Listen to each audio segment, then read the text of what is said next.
just the most beautiful woman. Wait, thank you.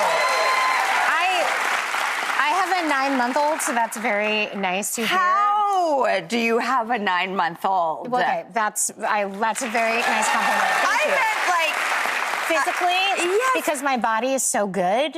Like, how could I have bounced back so quickly? No, I'm just wearing, Spanx.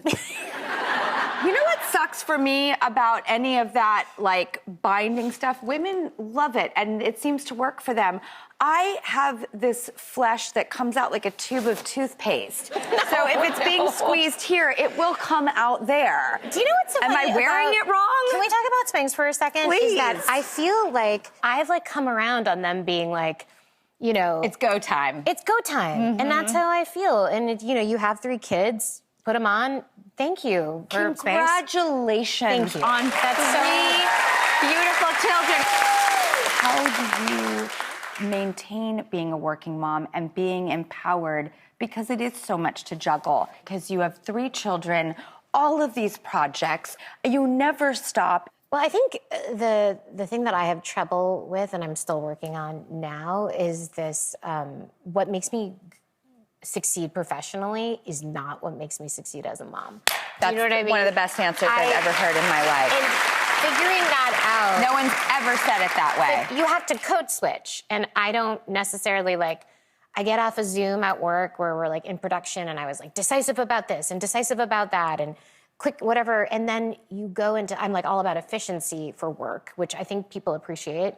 And then I go into home, and when you have 3 children under 7, if efficiency is one of the things you value the most, you're gonna go crazy, right? Trying to leave the house in the morning. Leaving the house! So it's I have to really just basically decide to switch my personality. I promise you what you just told me was so important for me to hear. I love hearing that. That's great. It's true. That is going to be something I take with me for the rest of my life. Oh my gosh.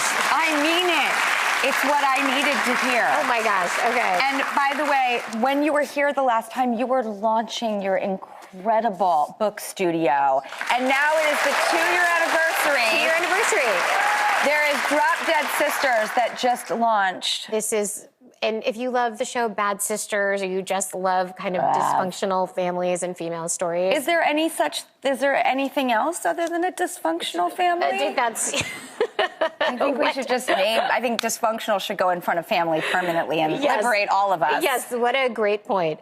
This book is just so funny, and I grew up without sisters, so I love diving into Little Women, Drop Dead Sisters. I love these stories of... Do you think that we were bullish on having at least 2, if not 3 children because we didn't have siblings growing up? Yeah. Me too. Well, what's so funny that you said that is that I'm interrupting you only because I remember when I was on The Office, we had this... there's this character named Michael Scott. And when he was a little boy... we did this thing where he was on a child TV show, and they asked him, what do you want to do when you grow up? And he says, I want to have 100 kids so I can have 100 friends and no one can say no to being my friend. And I wrote that episode, and I remember at the time I was 25. I was so far from thinking about having kids, and I thought, oh, that's so funny and sad that a grown-up would want to have kids to have friends. And then now, cut to me being oh, I can't wait. I have 2 daughters. I can't wait till they get older so they can be my pals. I am Michael Scott. Yes, good. I just want them to become in their 20s and be my pals. I love that. Okay, this was the first year that I really took myself to task on cooking Thanksgiving because I'm such a bad cook. And I tend to ruin everything. Did you cook Thanksgiving dinner? I did.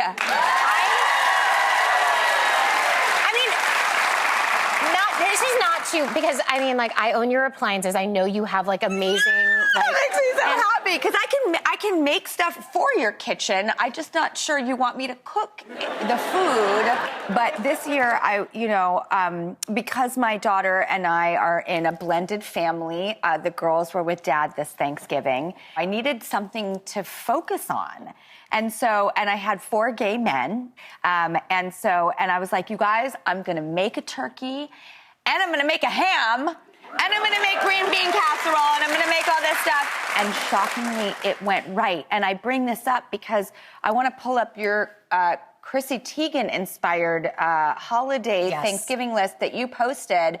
And I read it scrupulously. First of all, I love your flavor profiles. I hope maybe one day I could crash your Thanksgiving. When you said blended family, I was thinking about how, I mean, we're blended not through divorce, but through like racially blended. Like we have half my family is Jewish, the other half is Indian, and then we have lots of guests from lots of different, areas. And so my dad really likes to have Indian food at Thanksgiving, but I also love stuffing and have people there who are there for mac and cheese. My children will only eat the American classics. So look at your spread, Mindy. How did you? Now thank you.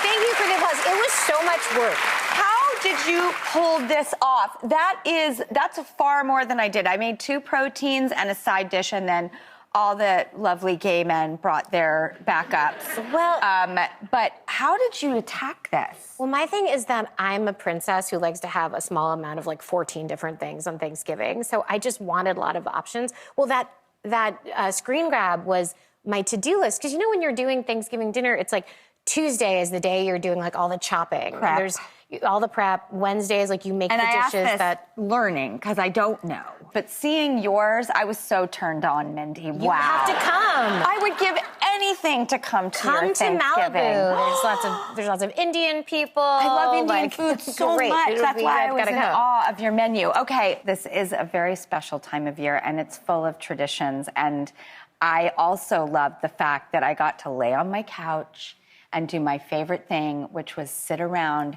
and watch season 3 of The Sex Lives of College Girls. It is my favorite show. In fact, they're here. They're here. Can we bring them out? Oh my gosh, I would love that. All right, we're gonna go to a quick commercial break, and when we come back, will you introduce everybody? We'll get all the girls here. They're all here.